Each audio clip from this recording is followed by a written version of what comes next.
Here are 3 covers that are more popular than the originals. I got my mind set on you. At the end of 1987, George Harrison released Got My Mind Set on You, which would go on to top the Billboard charts. I've got my mind set on you. Which was originally performed by James Ray back in 1962.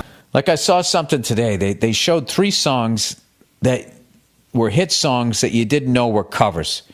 And the first one was George Harrison, I got my mind set on you. And they show the original artist was some unknown black dude, right? And then they did another song from the 80s. And then they cut to the original artist. It's in black and white. And it was a black woman. And then they did Blondie, The Tide is High. In October 1980, American new wave band Blondie releases The Tide is High, which eventually reaches the top of the U.S. pop charts. The original was released in 1967 by the Paragons. Tide is high, but I'm holding on. And I think that was some black dude, right? And then, they just dropped the breadcrumbs, and then everybody in the comments is like, I'm starting to see a theme here. Beep-beep-a-doop-a-doop-a-doo. And then they started acting like George Harrison and Blondie and all them ripped off these original artists. And it's just like, it's a cover. Cover bands help original artists, and they do that by keeping your music alive to the audience that they play to. Okay, when you steal a song, that's stealing. You do a cover. If they did a cover of it, the original artist's name is given credit in the liner notes. It's just you guys download fucking music now, so you can't read that shit. And then when you do a cover, you have to pay whoever owns the song, which is usually the label. So that fucks the original artist, not George Harrison, not Blondie. Then not to mention, when Blondie or whatever, they redo the song, they also have management. They're also signed to a record label, so they're getting fucked. And the genius of the businessman is nobody knows what they look like. Friends say I'm crazy. She's gonna make me cry. But none of them know the way we steal little kiss in my oh my.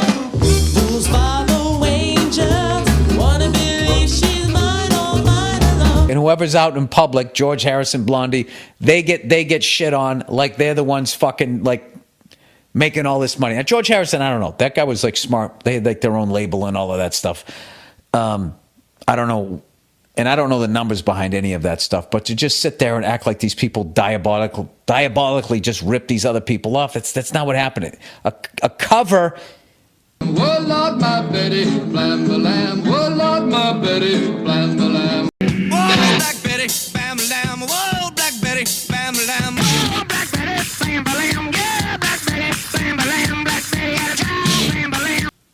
Is like whenever like people give Zeppelin shit for stealing, there's people in the comments who go, what about the Rolling Stones? They ripped off all these blues artists. It's like, no, they didn't.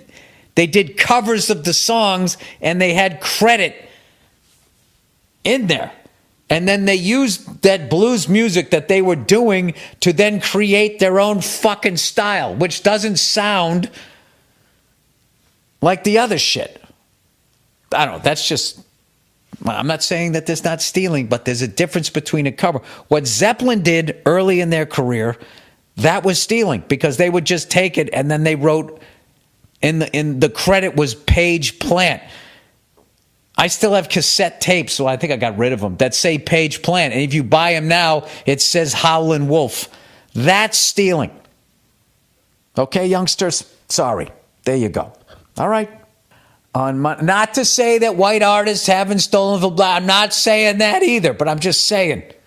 Yeah, I grew up in Texas, so, all right. Keep her safe from the homies in the wrong side of town where they're smoking the reefer and acting like clowns. Keep that pretty white dress from getting dirty and brown, because that's the American way. Woo! All right, there's I don't know. Just the way that this shit, I hate that fucking Instagram where they just lead you, they just drop the giant pieces of breadcrumbs right to the thing that they want, and then in the comments, people are acting like that they've somehow read the tea leaves, like it was somehow difficult. It's like they're just leading you by the fucking nose to what they want you to say out of all the fucking songs they could have picked, right? Now, we'd like to play a Jimmy Buffett song, but he uncoolly charges people to cover them. So here's a Captain Bart original. This for the women named Mildred. Out here in Kentucky with a plate of fried chicken. I'm swerving to the Derby on my way to make $1 million. Black eyed peas, baby, yeah, I got a feeling. It's lights, camera, action when I walk inside the building. I got so many bars, I could probably build a prison. Flow hotter than the devil, now we out here scaring Christians. I'm finally taking over, never needed your permission, yeah. I'm out this way.